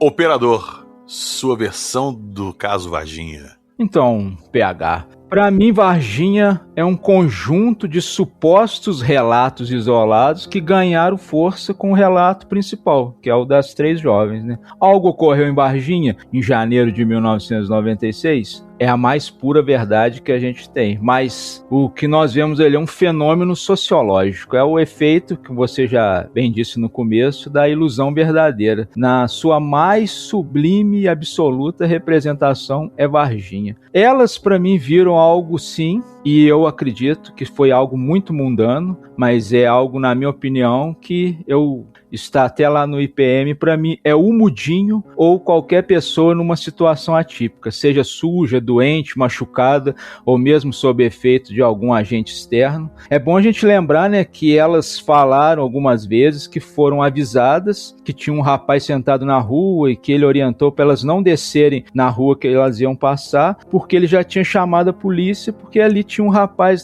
naquela mesma rua que ele estava agarrando as mulheres quando elas desciam ali pelo aquele mato. Então elas mudaram a direção, seguiram na direção onde elas tiveram o encontro com aquele ser. De uma forma inconsciente, elas foram sugestionadas a temer alguma coisa. E por ali, naquela região, e essa figura do rapaz que estava agarrando as mulheres, gerou todo o medo e o estresse da situação que elas vivenciaram depois. Falar que elas conheciam o mudinho é muito simplório, a questão é o medo que cada uma sentiu. Isso deixou elas cegas para qualquer maior detalhe. Então a situação fez com que elas debandasse do local o mais rápido possível. Na minha visão, o caso Varginha ele parece menos um encontro real com o extraterrestre e mais uma mistura de acontecimento estranho, incomum e exagerado, da forma que o ser humano tende a aumentar e enfeitar as histórias. Mas aí é minha opinião baseada naquilo que eu posso confirmar. O que eu não posso confirmar fica como uma interpretação. É claro que a gente tem essas 3 jovens ali passando por uma situação totalmente incomum, que deixou elas com medo à flor da pele, e isso foi moldado pelo contexto cultural, né? Até mesmo religioso da época delas. Acreditavam em demônios e tal, e justamente aí que entra, a gente tem a chegada dos ufólogos sugerindo a hipótese extraterrestre, e a grande mídia abraçou essa história que cresceu rápido demais, e o jeito que reverbera até hoje. Essa mesma exposição na mídia é que acabou dando voz a qualquer um que chegou com um relato cada vez mais exagerado depois. No fim, a gente tem aí um exemplo clássico de como um evento pequeno e cheio de dúvidas, no caso o avistamento delas, pode virar uma lenda. Nem tanto pelo que realmente aconteceu, mas pela forma como as pessoas interpretaram tudo e como a mídia espalhou essas informações. Se a gente olhar com uma visão mais crítica, o caso Varginha é muito mais interessante do ponto de vista social do que como um mistério alienígena. Ô Joab, você foi perfeito no seu ponto. Inclusive, antes de chamar o Roberto, só lembrar para todo mundo que na década de 80 tinha um jornal, esses tabloides brasileiros, chamado Notícias Populares. E eles inventaram uma história de um bebê diabo que teria nascido numa maternidade de São Paulo. Depois dessa matéria, começaram a aparecer, era uma história inventada, tá? Os próprios editores da época falaram que a história era inventada porque eles queriam vender jornal e às vezes eles inventavam a história e colocavam lá. Só que essa história do bebê diabo ganhou um corpo tão grande que começaram a aparecer relatos de pessoas que estavam vendo o bebê diabo no quintal, viu o bebê diabo à noite no cemitério, viu o bebê diabo, sabe? Então, foi uma história inventada que criou corpo e começou a entrar na cabeça das pessoas a ponto de elas relatarem avistamentos do bebê diabo que nunca existiu. Exemplo e colocação perfeita, sem mais. Eu lembro dessa matéria aí. Pois é, tamo junto, meu amigo. Já que você entrou aí, Roberto, vamos lá, continua. A sua versão do caso Varginha que todo mundo tá esperando. Cara, pra eu explicar minha versão, é quase, e eu vou já avisar que é quase uma fanfic na minha cabeça, tá? Eu vou precisar voltar 80 anos na história para explicar minha versão, porque assim, no final da Segunda Guerra Mundial, houve em novembro de 45 a Operação Paperclip, que foi os Estados Unidos ceder secretamente cidadania americana para 1.600 cientistas nazistas. Em 47 tem o avistamento do Kenneth Arnold, que na minha opinião hoje, ele viu foi a revitalização do projeto nazi do Horten HO, né, 229, é um avião furtivo, o primeiro, né, que eles dizem da história. Depois teve o caso Roswell, né, em 47, que na minha opinião hoje o que caiu, se acidentou foi o próprio Horten, e o piloto Dan Fugan fazia parte do projeto Excelsior, que exploraram os efeitos da altitude na fisiologia humana. Em seguida veio a criação da CIA, em 47 também, em 53 o projeto MK Ultra, que é um programa de experiências ilegais em humanos da CIA, né, idealizado pelo agente Sidney Gottlieb, um nazista. Teve também a inauguração em 55 da Área 51, que é um lugar de teste de aeronaves experimentais, sistemas de armas, etc. Em 58 a NASA é fundada, todo mundo conhece a NASA, e um dos cabeças da NASA é Wernher von Braun, que também veio ali na Operação Paperclip, também nazista. E a engenharia genética moderna em animais existe desde 1974, né? Se a gente for ver, em 85, a criação do primeiro animal de grande porte foi um gado. Criaram um gado, né, através de engenharia genética. Em 96, olha só que coincidência, nascia a ovelha Dolly, primeiro mamífero clonado a partir de uma célula adulta. Putz, a Dolly de 96, eu não lembrava disso. Pois é, então a minha teoria, se a gente em 96, né, se nós ficávamos sabendo da Dolly, o que será que está por trás de engenharia genética proibida? A minha versão para Varginha é uma mistura de projeto secreto americano envolvendo nave experimental, quem sabe ali um início ali do tic-tac, com cobaia humana geneticamente modificada. Seria uma evolução do projeto Excelsior, que participou ali o Dan Fuga, sem colocar risco à vida humana de pilotos, entendeu? Para mim, eles fizeram uma engenharia genética ou clonaram. Para mim, o ser, a criatura de Varginha, é algo geneticamente criado. E esse projeto que é ilegal no mundo, tá? E aí, o que acontece? A nave teria apresentado algum problema, um defeito, e que não conseguiu ser contornado ali pelo pessoal ali do centro de comando, né? E aí o NORAD foi vendo ali onde essa aeronave americana poderia cair, se acidentar, pousar, e o destino, logicamente, seria Varginha, né? Rapidamente, os americanos se prepararam para a recuperação. Essa criatura estaria vestindo uma roupa colada ao corpo, né? Como se fosse roupa de mergulho, onde fios e cabos conectados a um capacete interligariam o corpo todo. Os chifres, na minha visão, seriam microchips subcutâneos, né?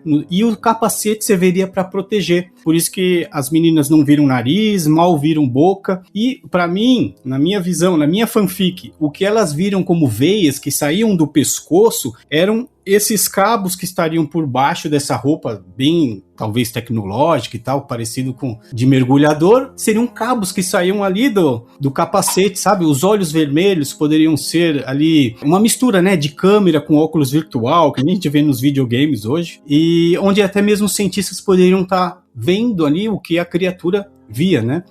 E toda essa minha teoria, o que ela explica? Ela explica o avistamento das meninas, a criatura desorientada, né? Talvez o capacete ali offline, alguma coisa assim. A criatura, a passagem pelos hospitais, certo? E também a entrada do avião americano sem a voem aqui no Brasil, que aquele controlador de voo, o Marcos Feres, ele atesta. Então, cara, essa é a minha fanfic que fica na minha cabeça, sabe? Será que não foi um projeto secreto americano com engenharia genética proibida? Porque existe até um caso real de que um cientista chinês editou geneticamente embriões humanos em 2018 e foi preso e banido da pesquisa científica. Talvez o medo, né, de os americanos serem pegos, né, através desse projeto, que seria tão bizarro, né, para o mundo, porque isso causaria para os Estados Unidos isolamento diplomático, sanções econômicas, bloqueio científico e tecnológico, julgamentos internacionais, punições criminais a indivíduos, dano histórico à reputação nacional. Então, isso deve ter sido tão bem feito, essa parte de recuperação de tudo isso daí, que se os militares brasileiros participaram, não foram esses que foram divulgados, não foram esses que a gente tem conhecimento largamente aí pela história da ufologia do caso Varginha, né? E para testar essa minha ideia, né, do ser, peguem o desenho de Vinícius Cunha, em 1996, que está na página 56 do livro do Birajara Rodrigues. Olhe para aquele desenho e vejam se essa minha versão da criatura não bate. Então é isso, PH, muito obrigado por participar desse projeto, e quero deixar aqui também meu abraço ao Birajara Rodrigues, ao João Marcelo e a todos vocês que estiveram aqui comigo nessa sala e todo mundo que está ouvindo. Valeu, grande abraço. Ô Roberto, eu gostei da sua versão, principalmente da parte genética, tá? Mas eu não vou me alongar muito, porque o programa já está muito longo, mas essa ideia sua da experiência genética é muito interessante. Joab, meu amigo, operador, valeu sua presença aqui hoje, valeu sua presença nesses episódios que a gente tem feito. Eu tenho que te agradecer muito a pesquisa que você fez, o trabalho ali de garimpar o material da época. Valeu demais, meu amigo, tamo junto. E, pô, cara, eu sou seu fã, sério. Eu fico assim de cara com o trabalho que você faz, tá de parabéns. Tamo junto. Pô, eu que sou seu fã, meu amigo, fã dessa galera toda aqui, né? Mas eu que fico honrado pelo convite. A gente deu uma pesquisada o máximo que pôde, coletou umas informações de um pessoal também que já vinha trabalhando com toda essa parte aí, e é aquilo que eu já falei, né, sem querer ofender a crença de ninguém, o que a pessoa acredita, o que a pessoa acha que é, mas se a gente conseguiu pelo menos fazer as pessoas abrirem os olhos, olharem para esse caso num outro ponto de vista ali, numa outra forma para analisar as coisas, já terá valido muito a pena, né? E aquela coisa de sempre, né, precisando é só chamar, estamos sempre aí. Chamarei, meu amigo, muitas vezes, valeu. Senhor Ufudjack, no último episódio eu não deixei o senhor se despedir. Como sempre, como sempre. Não faça isso comigo, senhor Ufudjack. Só lembrando, pessoal, que a partir de hoje vai ter muita coisa de Varginha no Fenômeno, não é? Ah, vai. Vai. Uhum. E além das coisas de Varginha novas que vão ter lá, o Fenômeno tá sempre com novidades, né? Muita coisa nova ali todo santo dia. Com a noite oficial chegando aí, vai ter uma coisa de Varginha mesmo. Tá bom. Pois é, o Fenômeno tem muita novidade chegando aí, tem livros, tem muita coisa pra chegar aí, a gente vai anunciando aí nas próximas semanas. Beleza, meu amigo, valeu e tamo junto.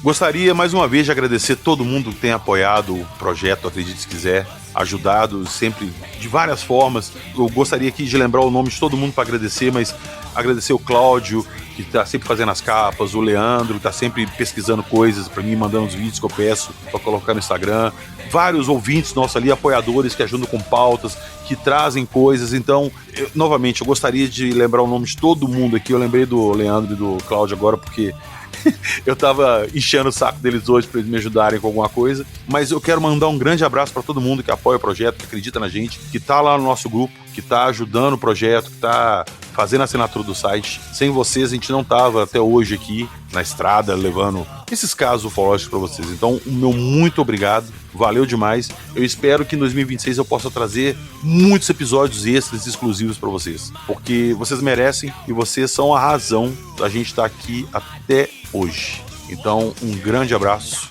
valeu demais, tamo junto. E aproveitando aqui, eu não posso deixar de falar isso hoje, que depois de tudo que nós falamos do caso Varginha, eu sou um apaixonado do caso Varginha, sempre gostei do caso Varginha, e eu fiquei extremamente assim, decepcionado em descobrir essas coisas que muitas delas não são reais. Mas, como eu sempre falo e não custa nada lembrar, aqui nós só contamos as histórias. Acredite, se quiser.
I'm your pain.